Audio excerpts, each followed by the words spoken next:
in the world of 200 meters and track and field, the world lead is now 1949.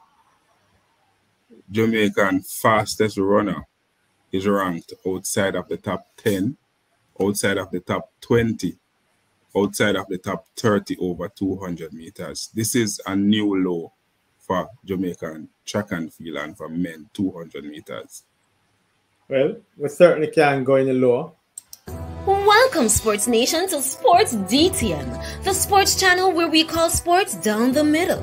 You can expect the latest in sports news, views, and reviews from our resident analysts. No sports topic is too controversial, and no team or player is above criticism. So just smash that subscribe button and ring that notification bell to make sure you don't miss out on our balanced offering of riveting sports content. And don't forget to like, share, and leave a comment below. Welcome to Sports DTM. Greetings, Sports DTM fans, and welcome to another episode of Sports Down the Middle, your channel of undiluted sports content. Raymond, Adrian, and I are here to talk about the men's 200 meters and Jamaica's chances in the men's 200 meters, Adrian.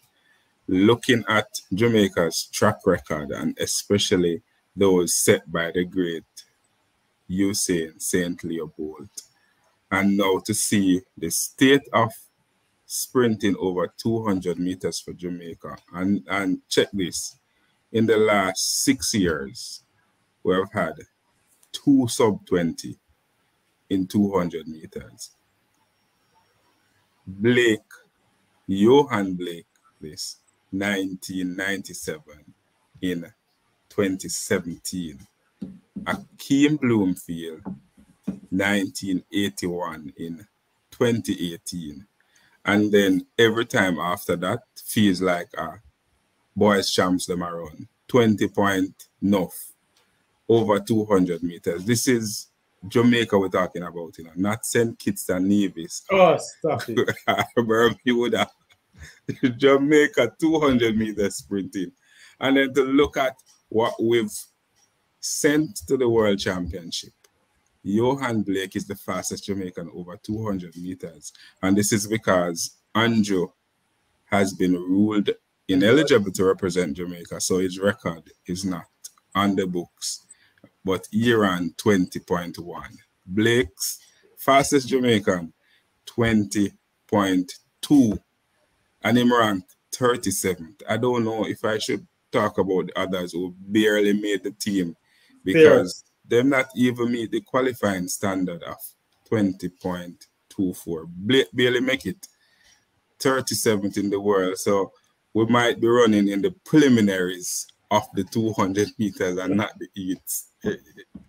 I don't know if it can get any worse than this. For what happened? Why, Kurt? I'm stumped. I'm shocked. I'm embarrassed. I mean, the 200 meters for men was once an event that you looked forward to. Usain Bolt in his prime, Johan Blake in his prime. You had Nickel Ashmead, Warren Ware. The list goes on and on and on. Now we have Andrew Hudson leading the charge at 20.1, Johan Blake at 20.2, and the others aren't worth mentioning right now because the times are that bad, right? Nonetheless, I did see a glimmer of hope in the 200 meter semifinals with Johan Blake, and he looked really, really good as if he was in sub-20 form. He didn't quite pull it off in the finals, but I believe that it still looked like he could have dipped below 20 seconds for the first time in years, and I expect him to do so at the World Championships. But on your point, I'm shocked, I'm embarrassed, and I'm lost for words. Raymond, I don't even know what to say. When we look at what Usain Bolt and the rest did over 200 meters, there's pretty much not a season that we don't have 4 or 5 Jamaicans running sub 20. And if you want to make the team, you have to run 19.7 to make the team. Now I see persons finishing third, and them I forgot check the history of other runners who have gone faster than them to make the team. And so we saw Akeem Bloomfield, for instance, who never participated in the 200 meters of the trials, got a lifeline because somewhere during the track season, he decided to run at 200 meters. And because he did that, and he run faster than everybody else, him have the qualifying time, so him make the team. But should this really be the position that Jamaica is in? This is not 10, 60 years after Usain Bolt, 6 years. Yeah, Kirk. Would you look at that? I'm sure when Akeem Bloomfield had run that 200 meter early out in the season, he wouldn't have thought that this would have been his ticket to the World Championship. Right, then he tried out for the 400 and pretty much bombed out. And guess what? I'm on the plane because of that nice little run he made early out of the season in that 200 to get the speed work in. And it paid some dividends. Hopefully, he would make nation proud and actually dip below 20 seconds. Hopefully. You're right, Kurt. It's really a crying shame in a sense. This era right now, I can't imagine in the next 2 to 3 years. I can't imagine anybody coming up and making a serious challenge from Jamaica to the Knighton and Noah Lyles and all of those persons, because they mean business. 1949 is no fluke, and you just can't imagine. So pretty much is the US and that 200 meter men, and we just have to just watch and be entertained by them and try to find something to cheer about where our runners are concerned. But it's their time now, clearly. Yeah, that's what it is. There's nothing we can do. I'm just hoping that the great Glenn Mills and Stephen Francis working on something to upend the US dominance in the 200 meter that looks to happen in the next 2 to 3 years, or almost 5. I'm hoping that something come up in the pipeline and upend that. Adrian, what has really gone wrong, and what we can do to fix this? I'm lost for words again, Kurt. I mean, what has gone wrong? I can't say because a certain Usain Bolt has retired. Bolt caused this. Yeah, Bolt caused this. There was nobody else. Blake was supposed to carry on, but he got some major injuries, and the other men just didn't step up to the plate. I mean, granted, I'm sure they'll tell you they worked really hard and really tried, but you had the Rashid Dwyer, Julian Fort been struggling recently with injuries. Those are the players that you thought would have stepped up. Taekwondo Tracy. You just had a plethora of male sprinters that just didn't break through. And so now we're left with a case whereby we have to call back for the old stalwart Blake to show these young men how it's done. And to his credit, he looks pretty good at it, and you're hoping that he can actually get better. What we're doing to fix it, there is a nice crop of young junior athletes that are coming up right below. You're talking about the likes of Sandra Davidson, looks really good. A Brian Lavelle, really good. These are young players who you need to kind of just harness the talent, and I'm sure there are others who are coming along the fray. If managed properly, if groomed properly, we can get a good pool of talent. Oblique Seville can also run the 200, although the 100 meters is his preferred event. But we need to start seeing those players being groomed and brought forward rather naturally. Us in this conundrum where we are left with runners who just aren't improving and where they are even after years of training.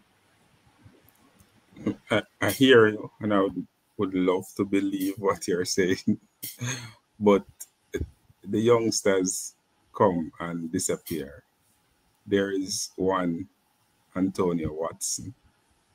There is Christopher Taylor, who had potential of going sub 20. It just never materialized. Leaving high school, I don't know what went wrong, but it just never come to Raymond. Yeah, so the one that stands out is Christopher Taylor. Maybe he should have actually pushed and do way more 200 in this season, and he could have probably get a chance like Bloomfield and get a golden parachute into the 200 meter as well. But yeah, he would be one. Antonio Watson, I think the jury is still out on him. He's working on it. I'm expecting that hopefully within the 2 to 3 years, almost into 5, he will be one of those persons who will be running the 19.5s or something of the sort, 19.75 or something. The thing is, even when going to those numbers or those times that I mentioned, we just can't discount how far the US runners would be at that time. So now we're looking to them running up against a 900, possibly at that time is like 19.26, pushing into, we remember the trajectory video we had done, almost, who knows, even 18.99. You just don't know what would happen to those persons. Hopefully that would pull our athlete, but right now it's really tricky. And I'm hoping that as young as Antonio Watson is, the jury is still out and he just has to work on his craft, especially the 200 meters. So our 3 competitors going into the World Championship: Johan Blake, the fastest Jamaican over 200 meters; Rashid Dwyer, the most successful Jamaican over 200 meters in probably the last 3 years, and the only thing he achieved was 7th place at the Olympics in 2020. 7th place at the Olympics. He will be participating, so our hope is rest on Rashid Dwyer, Johan Blake. Stop it, man. Put some respect on Blake. Bloomfield.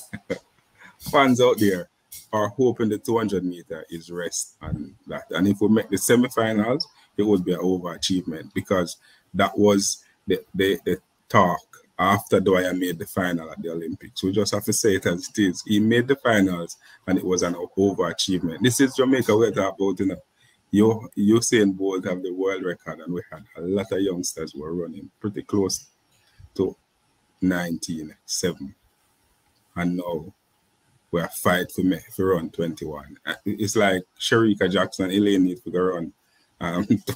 You know what, fans out there, let us hear from you. What do you think? What has gone wrong for Jamaica over 200 meters? Let us know in the comment section below. Always remember to like, to share, and to subscribe. And to tell a friend, to tell a friend, to tell a friend, to tell a friend, to tell all of them friend them to come and join the Sports DTM family. Raymond, Adrian, and I signing out. Be blessed.